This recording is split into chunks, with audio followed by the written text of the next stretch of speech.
Well, I'm not quite sure how long that was down for. But it cut off Nancy Pelosi, apparently, so that's okay. No one likes her. Here's Jen Psaki, another person that we don't like. Hey. Jonathan, second day in a row, nothing. I've got to pick up my kids, so this is going to stay live until I get back. All right, well, let's start here with budget talks, still obviously ongoing on Capitol Hill. There's a growing frustration among some Democrats, particularly those in the House, about what they consider the president's lack of outreach. Congresswoman Debbie Dingell, for one, said today that the president has, quote, got to talk to more than 2 senators, meaning Manchin and Senate. What response does the White House have to the congresswoman? Well, first, Congresswoman Dingell is a friend of the president's, a friend of this White House's, and we work in close partnership with her on our agenda. But I will say that the president has spoken over the last several days with a range of different voices. He knows the most constructive role he can play in this moment is working to unify Democrats on a path forward. And a big part of that, of course, a huge part of that, is working toward an agreement to get 50 votes in the Senate. And clearly, it doesn't require me telling you that his meetings with Senator Sinema, with Senator Manchin, are part of that effort and those objectives.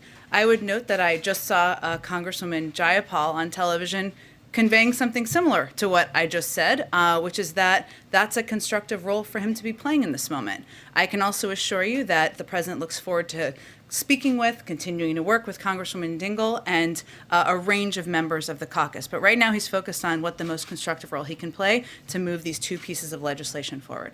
I'll let my colleagues follow up on the legislation. 2 other topics. Sure. The rate of new vaccinations right now is as low as it was in July, despite the renewed push from the White House and the new encouragement for vaccine mandates. Are these mandates working? Well, Jonathan, first, we did expect that rates of newly vaccinated would decline over time, as they have in other countries with more mature vaccination programs. So if you look at the United Kingdom, you look at Israel, you look at Canada, as things have progressed, and as, of course, greater percentage of the population are vaccinated, the percentages per day, or the numbers per day, have declined. We expected that would happen, and the number of people remaining to be vaccinated each day is also decreasing.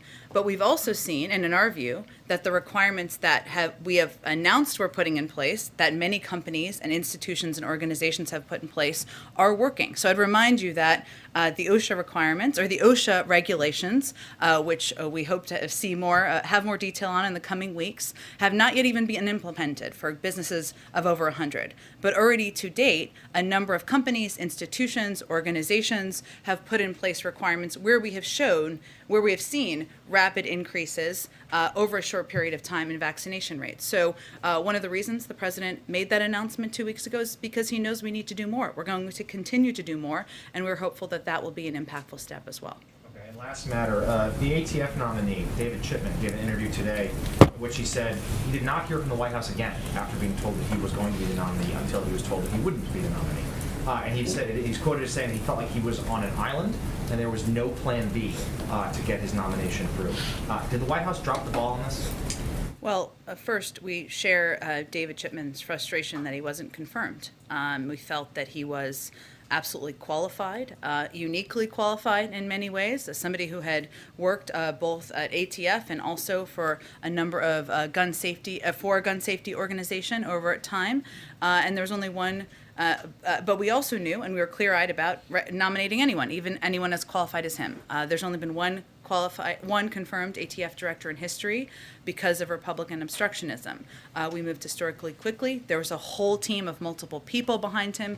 We engaged with members of the Senate, including the president engaged with members of the Senate about his nomination, and we were committed to getting it through. Unfortunately, we didn't have the votes to do exactly that. We also have been engaged with him about working to find a job in the administration. That's something that we are eager to do if there's alignment on that. But we believe in his qualifications. We absolutely worked to get him confirmed, but we weren't naive about how challenging that would be given the history. Jan, Go ahead. Do you have a better sense of the top-line numbers of Senators Sinema and Manchin now?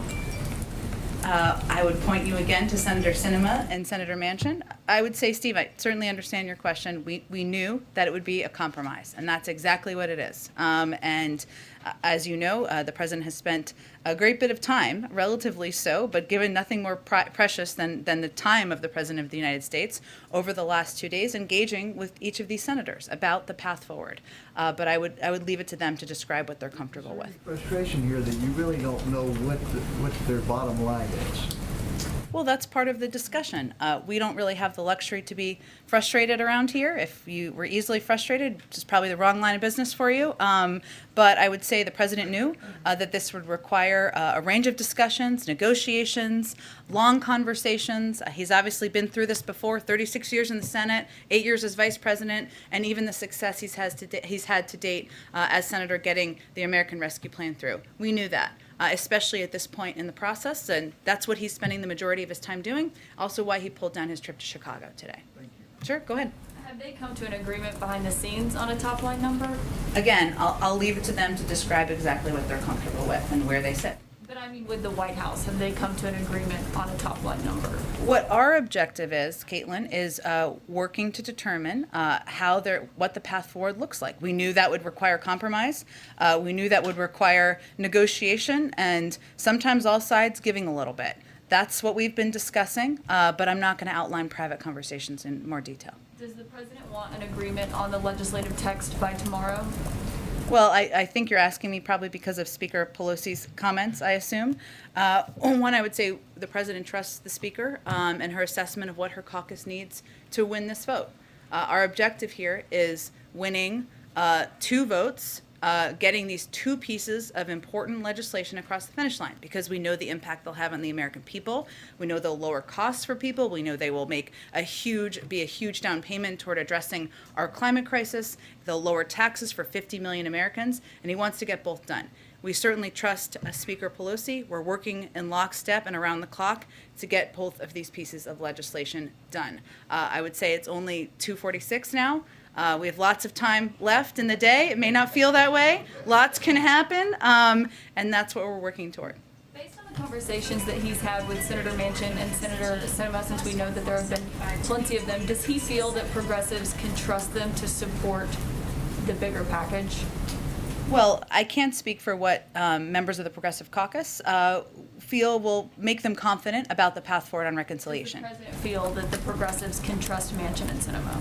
I'm not going to speak for what they think they require to get the vote across the finish line. They can speak to that. I'll let them do that. Go ahead. To follow up on it, it seems like Bernie Sanders is throwing a monkey wrench into all this by encouraging. There are no monkey wrenches here. None. Encouraging his progressive colleagues in the House to vote down the bipartisan package, infrastructure package, unless the reconciliation package passes first. Now, I know President Biden has worked closely with Senator Sanders.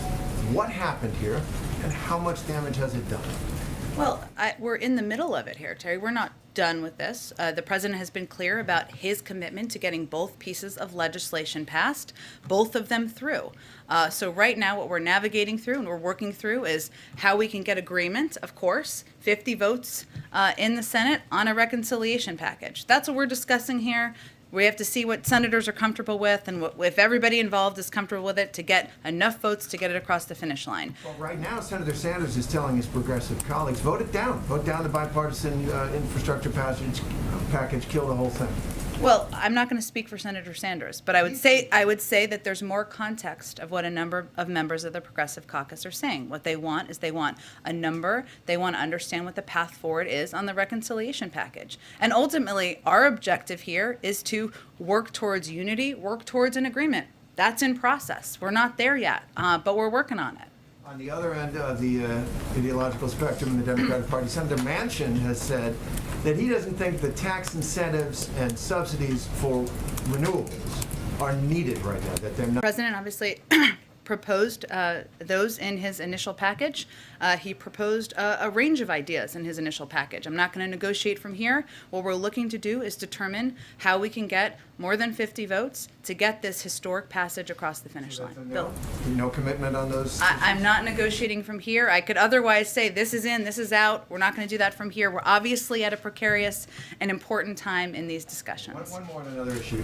In Iowa and Illinois, thousands of workers for John Deere have voted to authorize a strike when their contract expires tomorrow night, after the company proposed cutting overtime pay, increasing health care premiums, and more flexibility to close plants.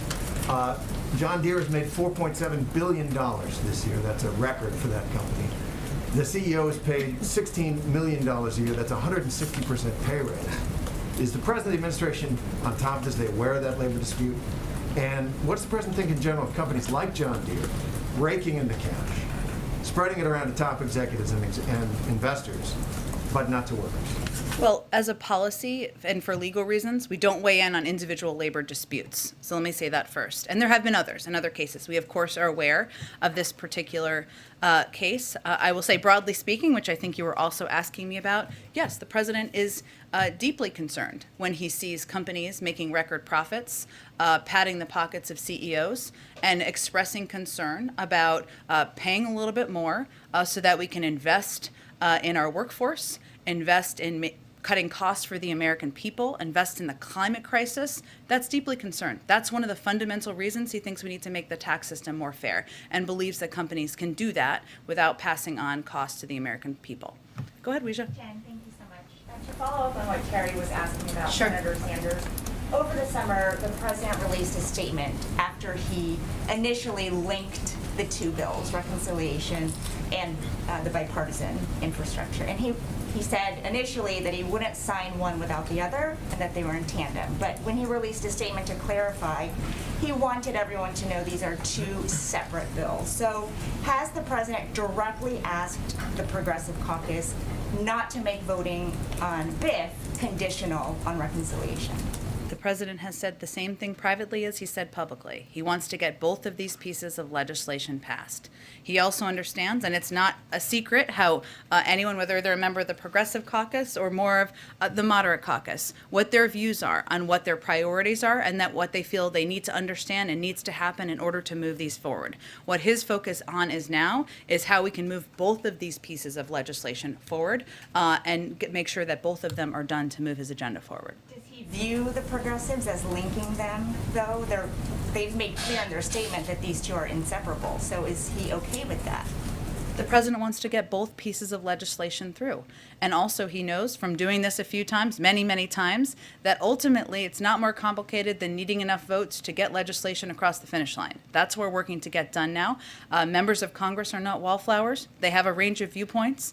We listen, we engage, we negotiate, but ultimately there are strong viewpoints, and what we're working to do is get to an agreement where we can move both forward. As he continues to engage, can you share if he plans to go to the baseball game tonight, or if he plans to head to the Hill himself? We've ruled nothing out, but I have nothing to announce for you at this point in time. I know I've said this many times, but we make a lot of these decisions hour by hour and what would be most constructive to move things forward. And just one more on Afghanistan, Sure. because the military advisors continue to be asked about this today on the Hill. Can you just clarify when the president said, no one said that to me that I can recall, what he meant? Well, Weijia, I think you took just a portion of the transcript of his conversation he had with George Stephanopoulos. Earlier, in that particular part, he was asked a question. So no one that your military advisors did not tell you, no, we should keep 2,500 troops.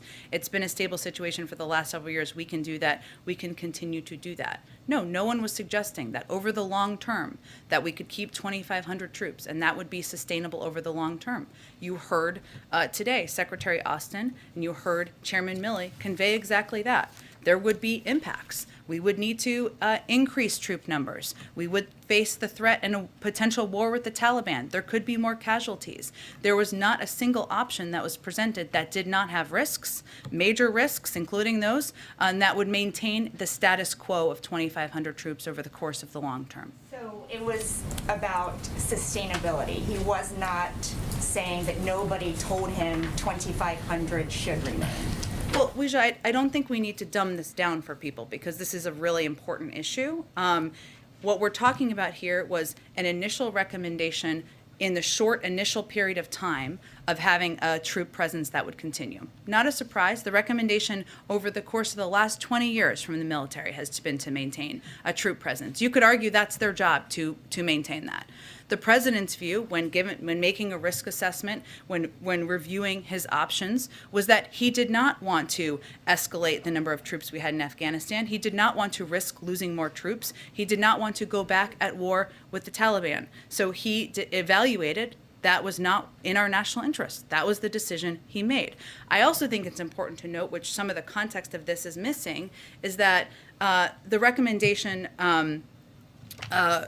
is that when they made these recommendations, were made at a time when the collective assumption was that the Afghan security forces would effectively hold off the Taliban for a much longer period of time. Clearly, that was proven to be inaccurate.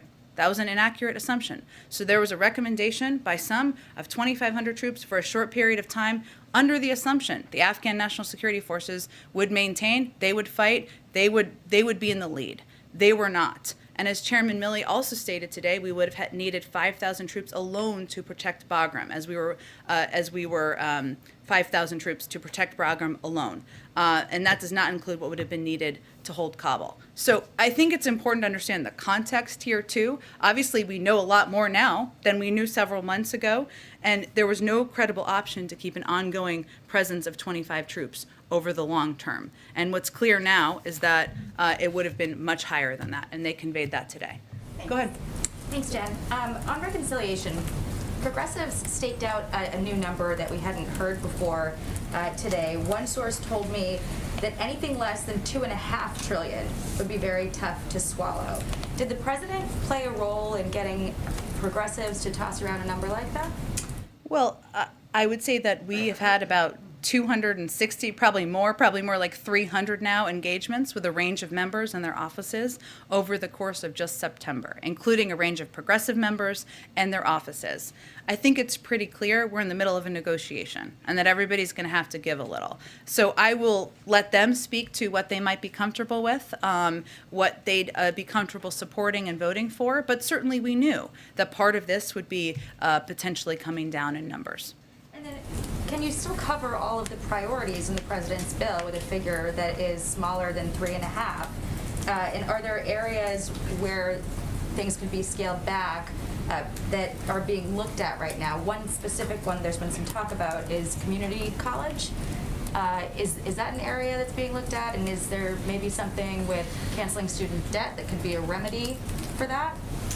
Well, Jackie, I'd first say that if Congress wanted to send the president a bill to cancel $10,000 in student debt, he'd happily sign it. That obviously hasn't happened at this point in time. There's plenty of time left in his presidency.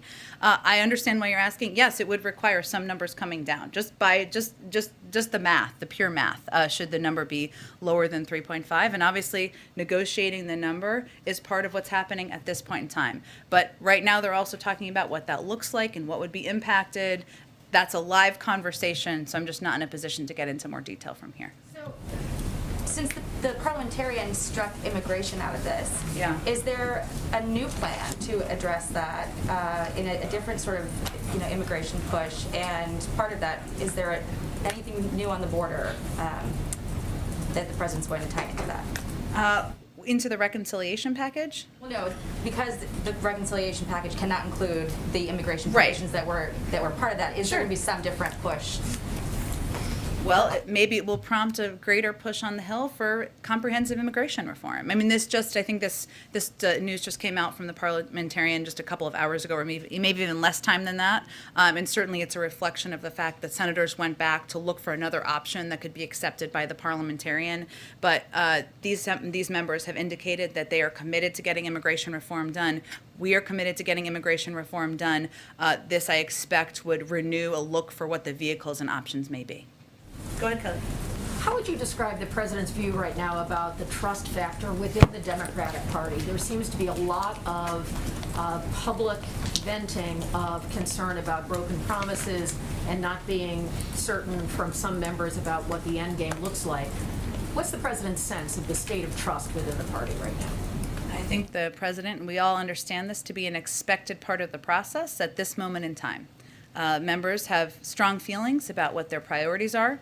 what they want to be included in historic pieces of legislation. We understand that. I mean, they ran for office to come and get things done for their constituents, to fight for particular issues that are important to them, whether it's childcare, the child tax credit, community college, climate, and we're seeing that play out. Some also have strong views about what should not be in a package.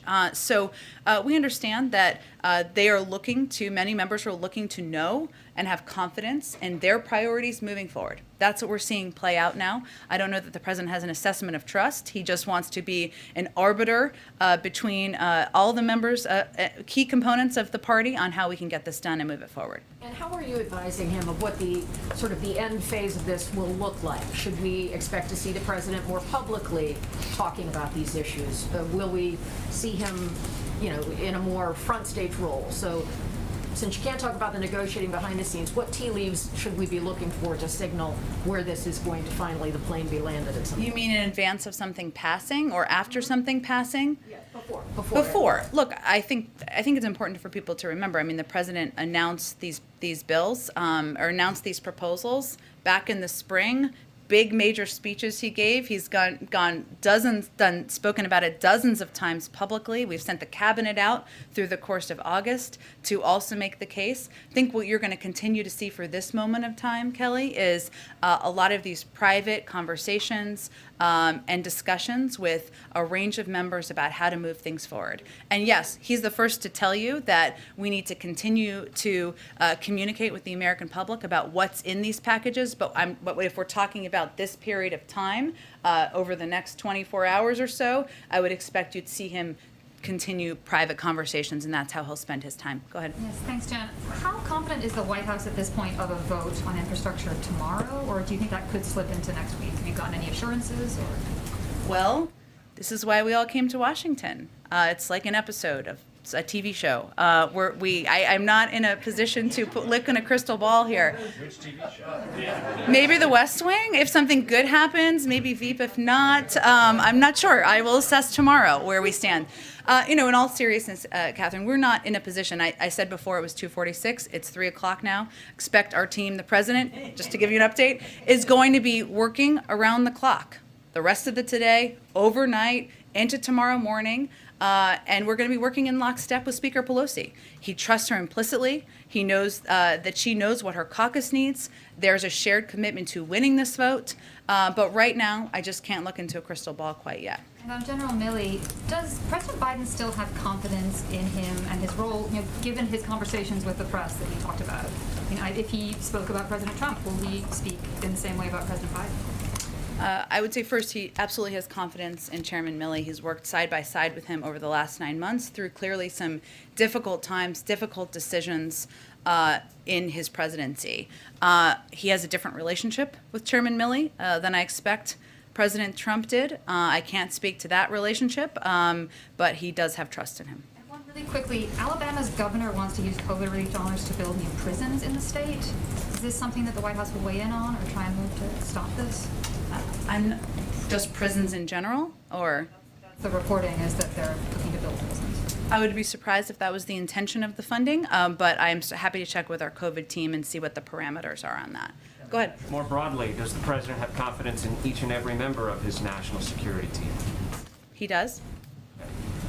You've mentioned that the president has done many deals on Capitol Hill. He's been around a long time. But one thing that's different now from the time that Joe Biden served in the Senate and even as vice president is, well, the political dynamic in the country is different, and in particular in the Democratic Party. Does this president have difficulty relating to or understanding the demands of the progressives in the Democratic caucus? Or do the people around this president who may have served with him in the Senate have difficulty relating to progressives and understanding their needs and concerns? Well, I would tell you that I think there's a fair number of people who might consider themselves quite progressive in this administration. Also, what the president proposed, the basis of the Build Back Better agenda, I think any member of the Progressive Caucus would tell you, is an incredibly progressive bill and proposal. It includes a historic investment in addressing our climate crisis, a historic investment in lowering the cost of childcare, elder care, community college, universal pre-K. Those are incredibly bold and progressive ideas that are also very popular among the American people. So I think that kind of tells you how aligned the president is with a number of the progressive members' objectives. But in this moment where he needs their support for his other priorities that have already passed the Senate, how's he working to cajole them, twist their arms, trade horses? Is he having difficulty getting that done? I don't think that's an accurate depiction of what's happening right now. And again, I'd just point to the comments of Congresswoman Jayapal on television. Everybody knows here, and we can convey to the American public accurately, that what's happening here is the members of the Progressive Caucus want to have an understanding of the path forward on the reconciliation package. They have stated that publicly. You know why? Because they think it's a historic progressive package that will make bold changes into addressing our climate crisis, into lowering costs for the American people, bringing more women back into the workplace. They want to know that there is going to be support for that package moving forward in the Senate, and that it will get passed. That's what's happening right now. The role the president is playing is working to get 50 votes in the Senate. That's a role it sounds like they're happy to have him play. Go ahead. If he does go to the Hill tomorrow, do you think he would meet with all Democrats or just a few? Would he meet with Republicans? We'll see. The day is young. I'll just keep saying that. That's the theme of the day. On the debt ceiling, have there been any serious discussions in the White House about alternative options to raising the debt ceiling? Any discussions about Plan B? No. The only option here is having this pass through Congress. That's what we're working to get done. Thanks, Jen. You said that he trusts Pelosi implicitly, and earlier today she said that they need, for this to go forward tomorrow, they need legislative language that the president can accept. Shortly after that, Manchin said that's not going to happen. Who's right? I mean, Well, I'm not sure. I'm not sure those are. I'm not sure. What I'm asking is, does the White House think it's possible to get legislative language for tomorrow if that's what Pelosi says she needs? We'll see. Okay, another question. A lot of progressives' frustration is focused on Kristen Sinema. Do you feel that, does the president have a sense of whether she actually wants a package, a reconciliation package, to go forward or not? Our sense is she does. She does. Okay. And she wants to do it this year. That's our sense. Okay. Go ahead. Thank you, Jen. Just wanted to go back to a question Jonathan asked about the OSHA rule and mandates. You had said it would be a few weeks just now. When it was announced a few weeks ago, it was going to take a few weeks. So are you signaling a delay of any kind of that rule? No, we never gave an exact timeline. So maybe we should have been more specific at the time. Obviously, it takes some time, and we want to make sure when we put these out, they're clear and they provide guidance necessary to businesses. So how many weeks then are you expecting? I can't give you a timeline. OSHA's working on them, but obviously, hopefully we'll know more in the coming weeks.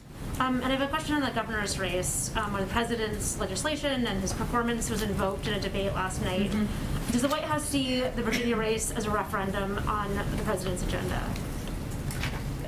I don't think we see it that way. I would say, one, the president is a big supporter of the governors, former governors, I should say, as he stated publicly, and you saw him campaign for him several months ago. Obviously, I would note that he's also been campaigning on a number of components of the president's Build Back Better agenda and the president's initiatives he's working through Congress. So obviously, if people support that agenda, maybe they'll support what Terry McAuliffe is running for, but races are always a little bit more complicated than that. Yeah, I mean, McAuliffe has said to us that the president's agenda is a huge factor in his race.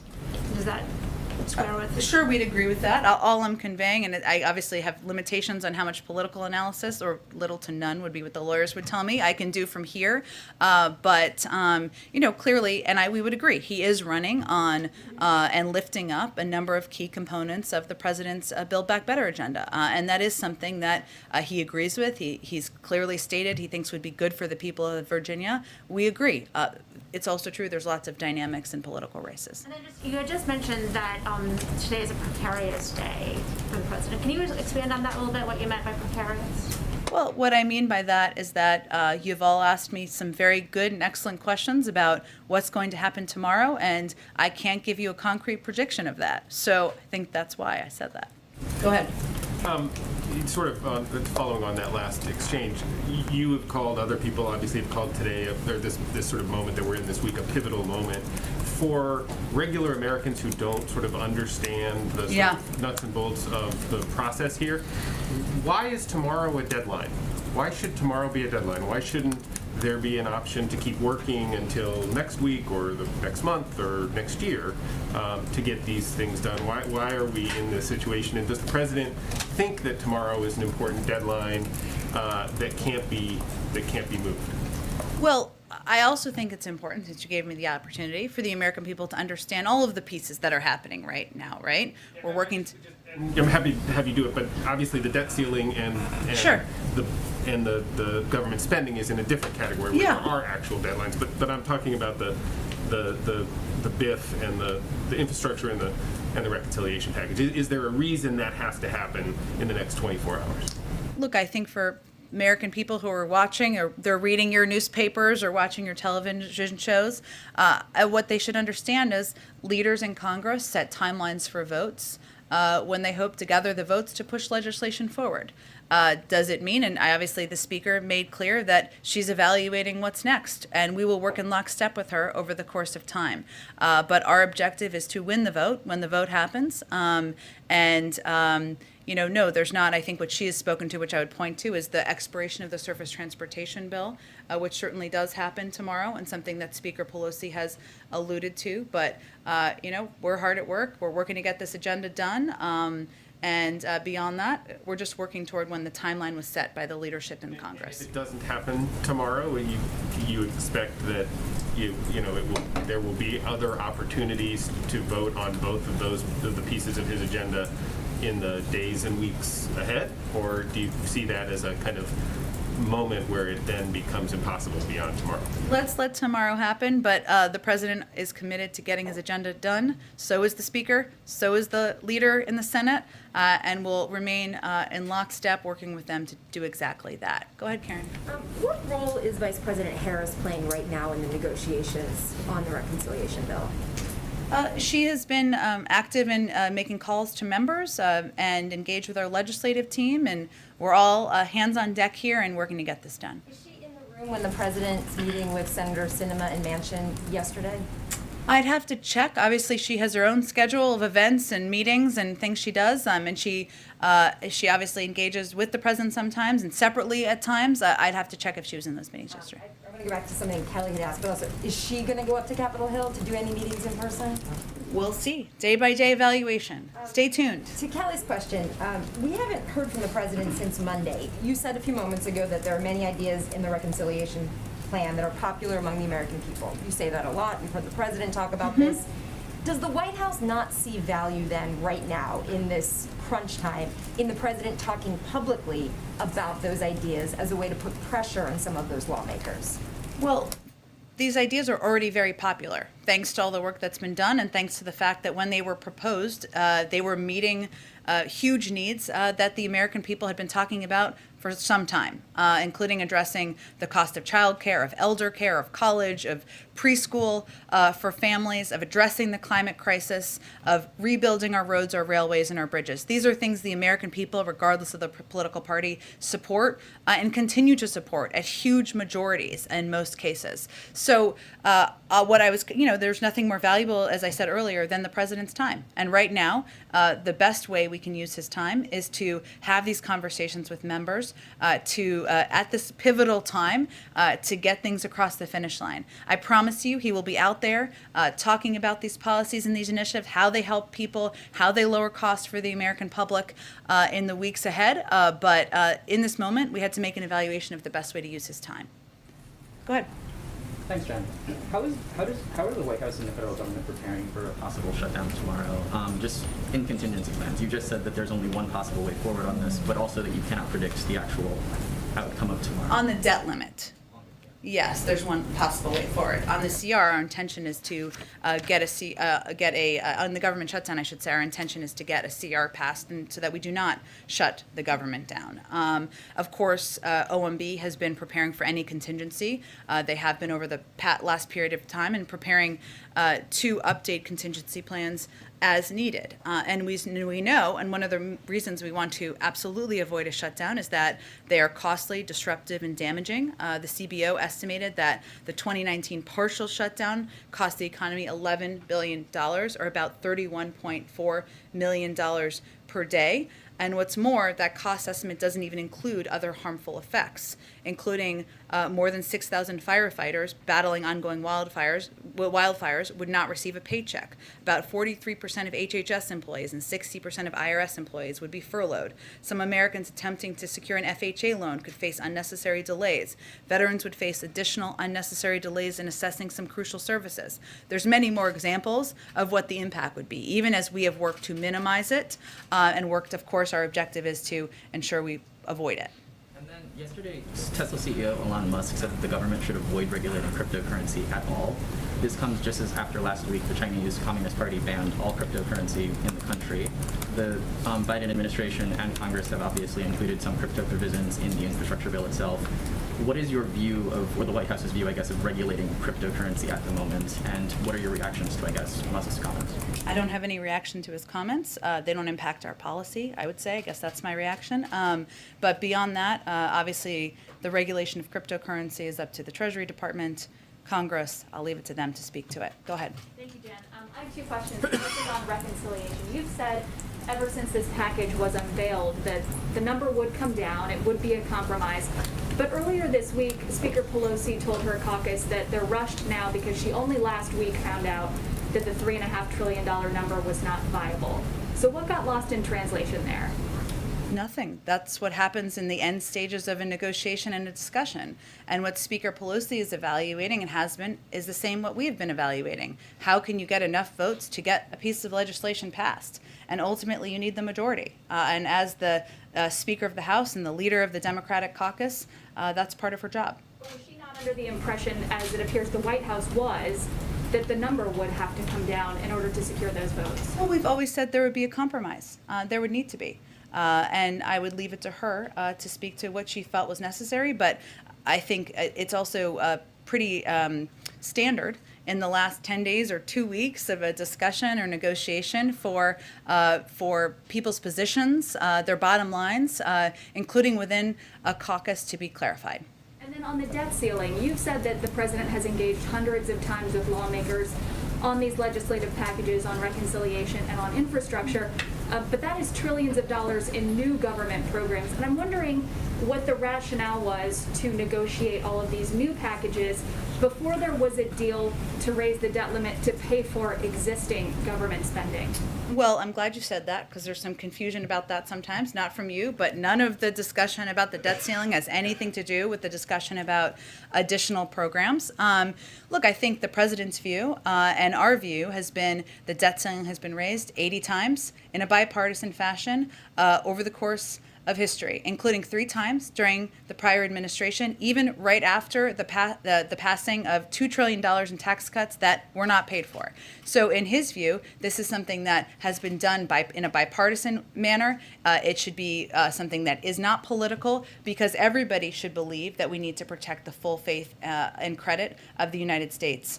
And we're disappointed that that's not the view shared by Republicans right now. And at what point will the White House and the Treasury Department and members of Democratic leadership chart a different path?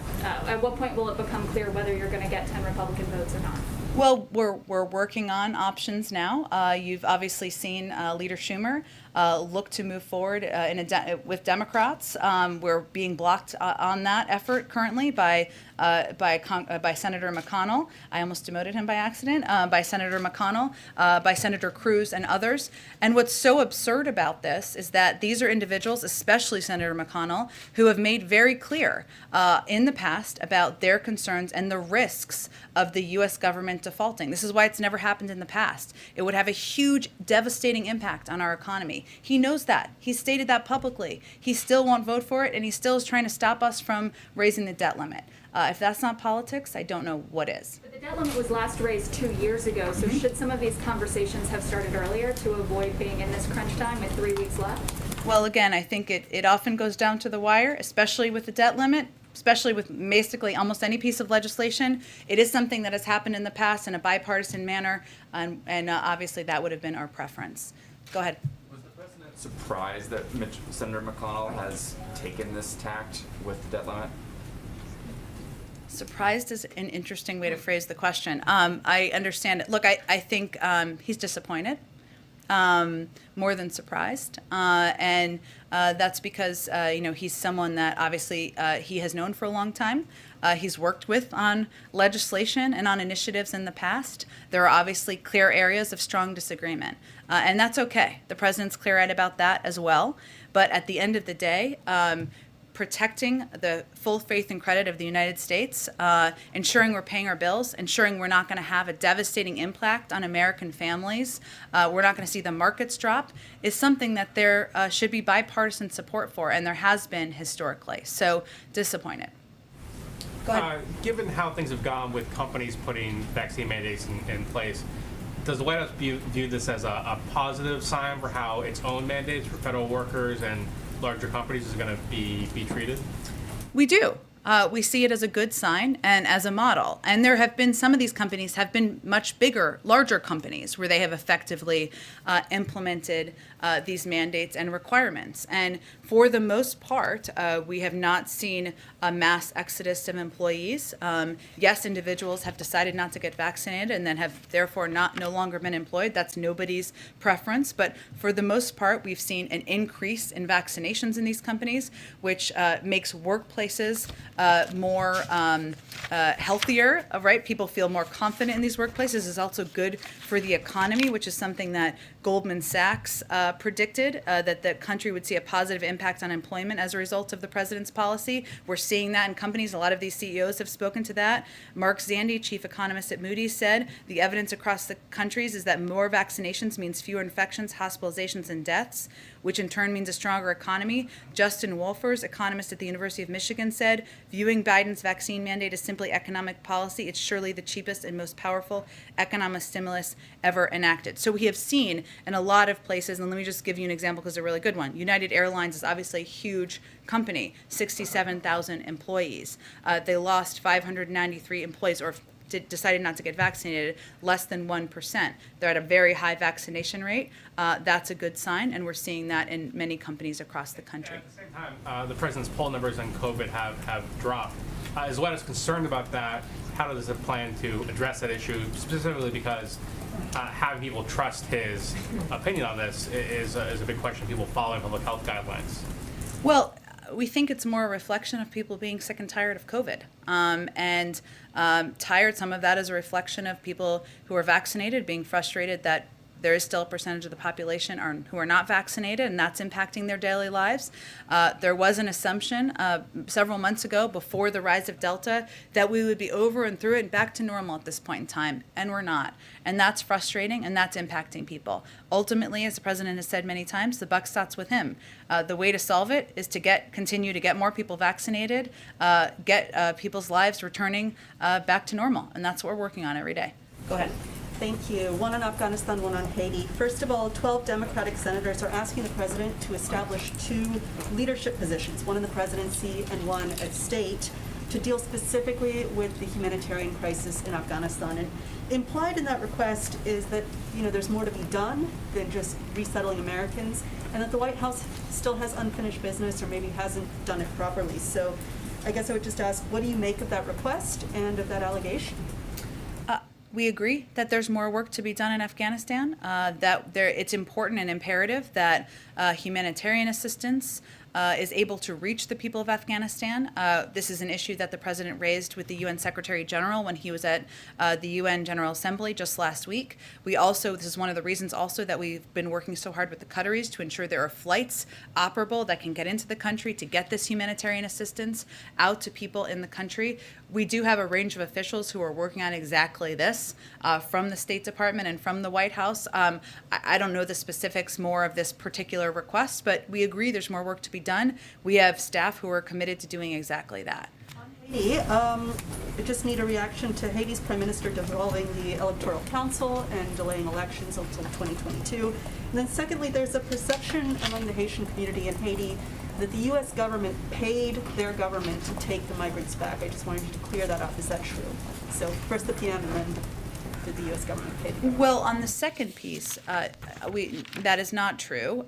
We, of course, have been providing a broad range of humanitarian assistance, and I don't know if that's what the analysis is based on. Hard to know. And we are going to continue to support leaders in Haiti, including with humanitarian assistance, with security assistance. We obviously have a strong presence, a diplomatic presence on the ground, led by an experienced ambassador. In terms of the particular announcements, I had not seen that before I came out, so let me check with our national security team and I'll get you a more specific reaction. Go ahead, Yamiche. Hi, thanks so much, Jen. Representative Ocasio-Cortez just said that the most helpful thing President Biden could do would be to, quote, say we're going to pass these bills at once. That eliminates the infighting. Is the president willing to do that? And if not, why not? The president is working in lockstep with Speaker Pelosi, the leader of the Democratic caucus, about how to get both of these pieces of legislation forward. We know there's a range of ideas. We welcome those, but we also trust Speaker Pelosi's ability to count votes. So just to be sure, the president is sort of uncomfortable with saying, we're just going to tie these two bills together and sort of... The president's uncomfortable with none of that. What the president's objective, though, is to get the pieces of legislation done. And while we appreciate the Congresswoman's ideas, the leader and the Speaker of the House and leader of the caucus probably has the best sense of how to get these things done. And I was talking to a lawmaker yesterday who called the president the closer.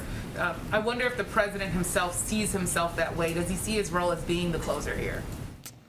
Well, I would say at this point in time, what his focus is on, I'll let other people label it and give baseball analogies should they choose. Would welcome those. But, you know, the president's focus is on, yes, unifying the caucus, resolving disagreements, reminding people of what's at stake here, what we're trying to do here, which is address the climate crisis, lower costs for the American people, cut taxes for 50 million Americans, 4 million small businesses. Yes, there's disagreements, important to litigate and talk about in here and in Congress, but ultimately to the American people, they want relief. They want more breathing room. He's reminding people of that, and yes, he's also somebody who's been through a few of these battles, fights, litigations, negotiations before, and that's what he's working to get done, to close it. One last question, which is, the White House staffers are going over to the Hill, or have gone over to the Hill to meet with Senator Sinema. Is there anything to take away from the optics of that? There are some who are reading into the fact that the White House is going to the Capitol Hill instead of the senator coming here. What do you make of that? We go up there a lot. I know people don't focus on it all the time, but as anyone who knows our legislative team, many of you do, can attest, most of them came from Capitol Hill, a lot of them recently. They know these senators, they know these members, they know these offices. It's a quick cab ride, happy to do it, and not a big deal at all on our end. Okay, go ahead.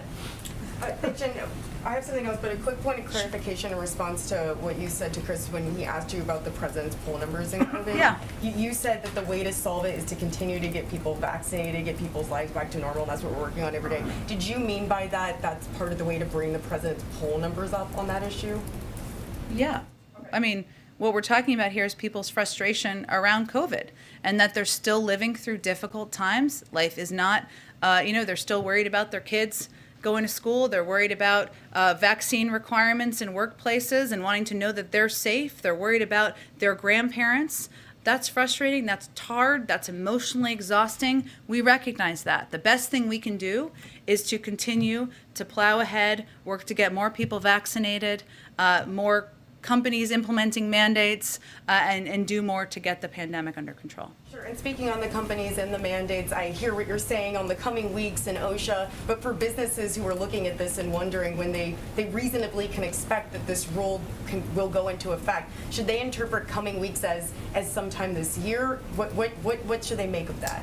Yes, they should, but they should also know and understand that we're working to ensure that these rules, regulations provide as much clarity as possible. There will still be questions. Every business is dealing with different challenges, but that's what they're working toward, and that's what their objective is. And then on a final note, the president received his booster shot on Monday. For Americans who are weighing whether or not they should get a booster shot, how's the president feeling? Did he have any side effects? He's been feeling great. He's been so busy working and meeting with all these senators. I haven't even had the chance to ask him if he's had any side effects, but he's been working full days and has been feeling good post-booster shot. Go ahead. Since the infrastructure bill spending won't really impact the economy for about another 9 months at earliest, would the reconciliation bill be enough to prevent a winter recession if the Democrats agreed to the Manchin Sinema $1.5 trillion over 10-year proposal?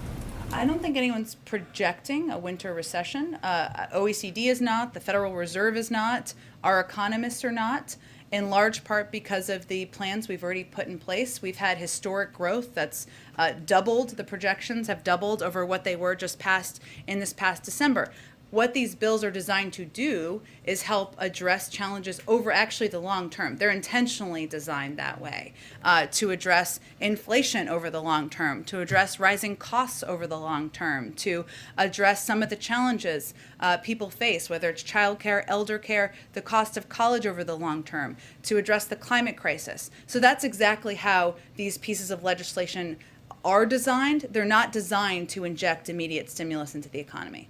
And lastly, what is the president's message to, especially the Black community, where 1/3 of over those 65 and older depend on Social Security for more than 90% of their income? When it talks to him, when you talked about earlier, there will not be a government shutdown. What is his message to that community who's saying, what's going to happen if I don't get my check? Our message to that community is we hear you, and that's why we absolutely want to prevent a shutdown. I will say that there are impacts, so let me give you actually information on this. We are working to prevent this, but just for anybody who has any level of insecurity about this, which I understand is many people. One moment. Let's see. So, I know Social Security beneficiaries will continue receiving their benefits, even if the government shut down. That's important for people to fully understand. I mentioned before 60% of IRS employees who would be furloughed, severely impeding their ability to deliver timely services. That includes things like answering taxpayer questions, resolving compliance issues quickly, but we expect IRS will still be able to continue processing tax refunds, providing the child tax credit. So, it's never ideal it's not ideal to have employees furloughed. Because it reduces the ability to quickly do services, but there are certain components of the federal government services that are protected even if there is a shutdown. Okay, thanks everyone. See you tomorrow. The president calls himself an eternal optimist. Is he optimistic he can flip any votes in the Senate? He's always an optimist, Brian. Can he always. flip any Republicans in the Senate, though? And that is, to quote our Democrat leaders in 2018, quote, Republicans control the House, the Senate, and the White House. The responsibility to govern rests squarely on their shoulders. Democrats control the House, the Senate, and the White House. This responsibility rests on their shoulders. And I will tell you, Madam Speaker, at the end of this debate, I intend to offer a motion, commit the bill to the Committee on Ways and Means, include a provision that would prohibit the IRS from implementing a bank surveillance scheme. The reason I'm doing this is because Democrats are leading a campaign to impose bank surveillance on your personal bank account and your business bank account. They are targeting families and farmers and America's small business. They want to give the IRS unfettered access to individual and business bank accounts.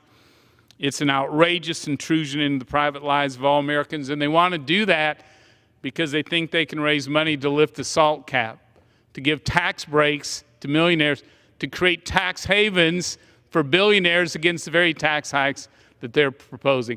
Penthouse occupants are cheering. The building janitor gets nothing. Gets nothing. This is why they don't want to take responsibility for lifting the debt ceiling, because they have huge plans to really harm middle-class Americans while giving huge tax breaks to their friends. When Democrats want to sit down with Republicans and have a serious conversation about how we raise a debt ceiling, how we address the financial stability of this country, Mr. Leader, let me tell you, I'm in. A lot of us are in. I'm hopeful someday we can get to that, because that's what our country deserves. With that, I will oppose this debt ceiling, and I ask unanimous consent to include the text of my amendment in the record immediately prior to the vote on the motion to commit. Without objection. With that, I yield back. The gentleman yields. The gentleman from Massachusetts is recognized. Thank you, Madam Speaker. I'm prepared to close.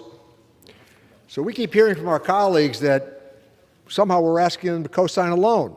I'm prepared here to vote to lift the debt ceiling. That's the responsible position. We've heard a lot today from the other side about why Democrats should shoulder the responsibility of acting responsibly in terms of governance. But that's not how governing simply works. We've been given great responsibility and privilege to serve this great country. And that responsibility means making hard decisions and putting the good of the nation ahead of all else, including day-to-day politics. So in my hand, Madam Speaker, I have a $1 bill. For anybody in this chamber or who's watching or who has ever had a chance to travel this great country of ours, you know that wherever you go, you can redeem this dollar. The purchasing power of this dollar is well known to all, but you know what even is more fascinating about this? No matter where you travel in the world, to any nook or cranny of this globe, you put the dollar on the table, and they figure out how to redeem it. Because this argument today is about the full faith and credit.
Winds attack cyber criminals were able to add Sorry, I guess I malicious switched code it back to a criminal in my pocket. commercial software I apologize. product that was subsequently downloaded by several federal agencies, including the Department of Homeland Security. As the lead federal agency for cybersecurity, it is important that DHS lead by example, aggressively protecting its own networks.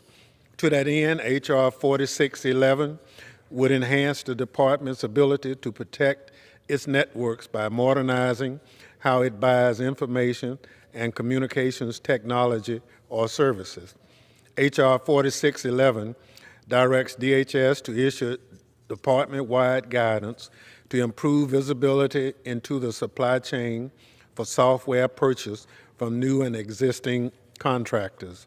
Specifically, under this legislation, contractors would have to provide a bill of materials that identifies each part or component of the software supplied to DHS and take steps to ensure that each item is free from known security vulnerabilities or defects.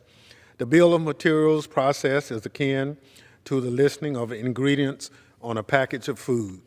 Once DHS has this detailed supply chain information, it will have far greater visibility into what it is purchasing and installing on its network.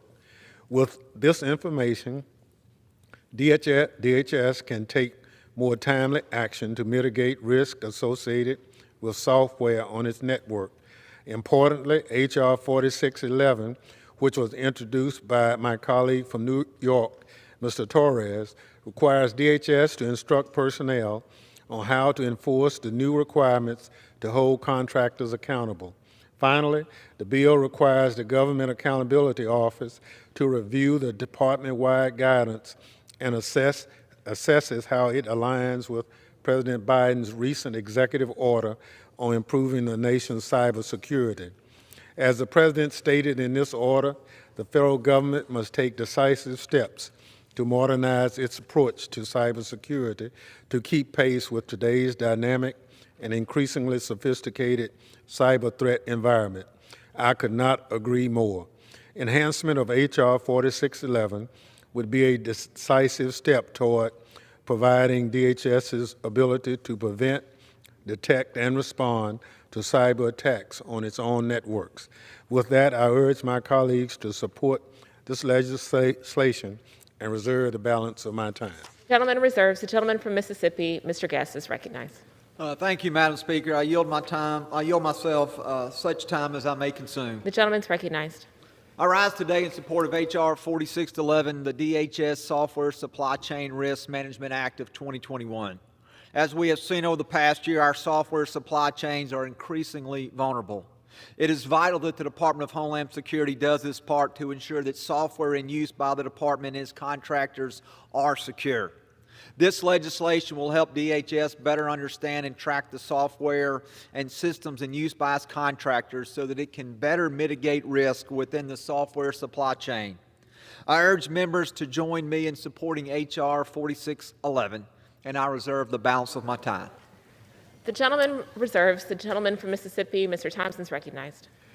Thank you, Madam Speaker. I yield 2 minutes to the Vice Chair of the Committee on Homeland Security, the gentleman from New York, Mr. Torres, the sponsor of the bill. The gentleman from New York is recognized for 2 minutes. Thank you, Mr. Chair. A cyber attack on a software supply chain is like an infectious disease outbreak, spreading widely and rapidly and causing untold damage far and wide.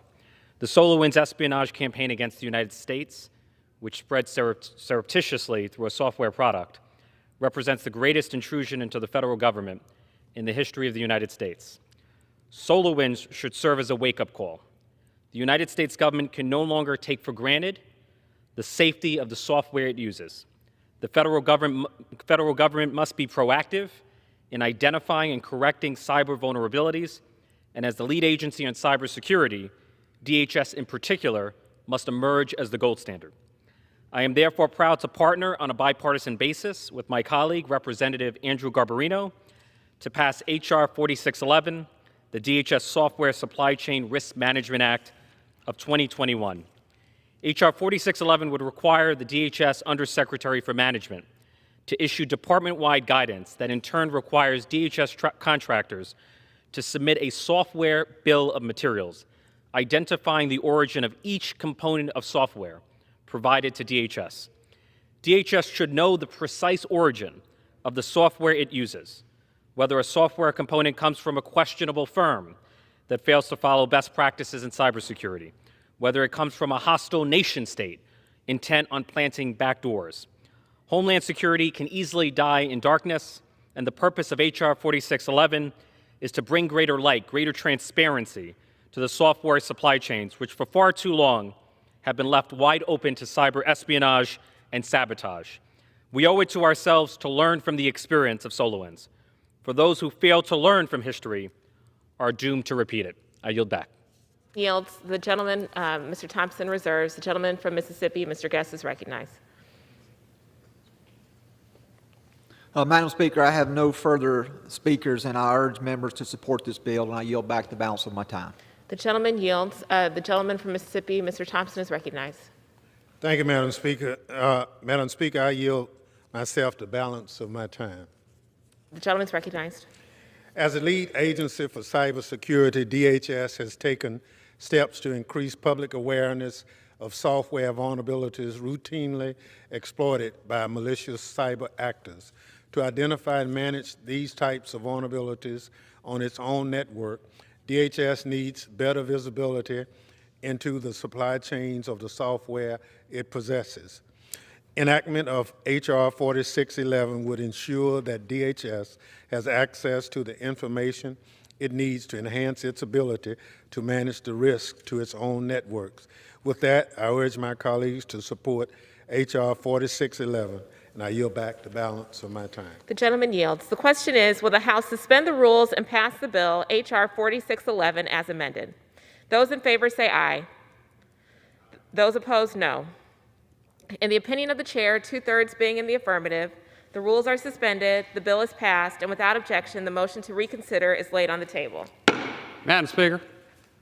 For what purpose does the gentleman from Florida seek recognition? Requesting yeas and nays. Pursuant to Section 3S of House Resolution 8, the yeas and nays are ordered. Pursuant to Clause 8 of Rule 20, further proceedings on this question will be postponed. For what purpose does the gentleman from Mississippi seek recognition? Madam Speaker, I move that the House suspend the rules and pass H.R. 4089 as amended. The clerk will report the title of the bill.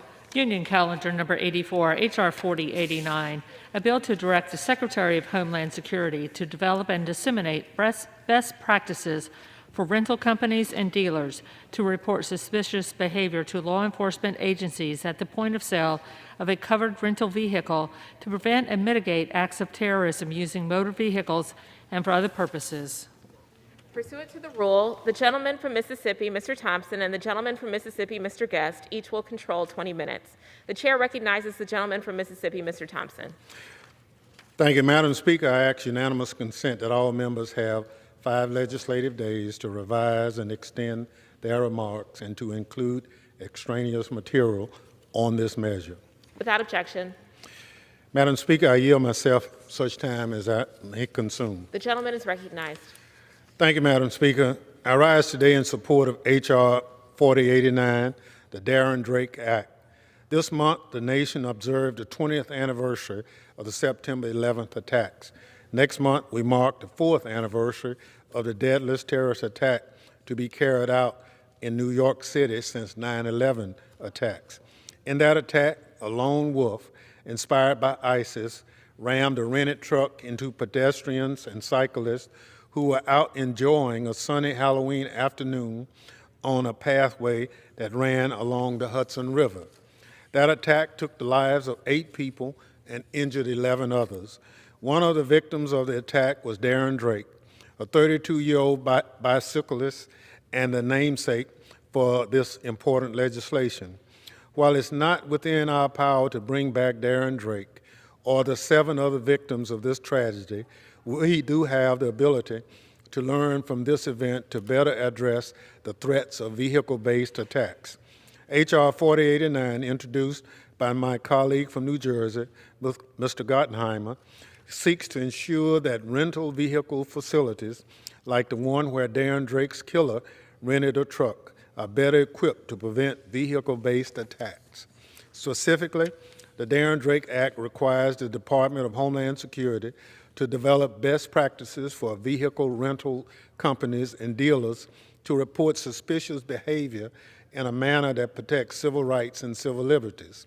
The bill directs DHS to consult and share best practices with state and local partners and rental companies to help strengthen communication and relationships to guard against vehicle-based attacks.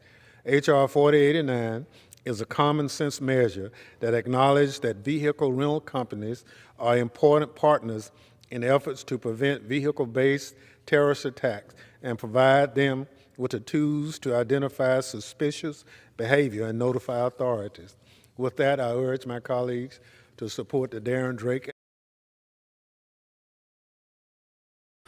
All right, everyone watching on social media, I'm going to end your feeds. I'll be live tonight, 8 o'clock, for a new episode of Wake Up America. Citizen Stringer, folks, people watching at www.citizenstringer.tv. I'm going to keep this on.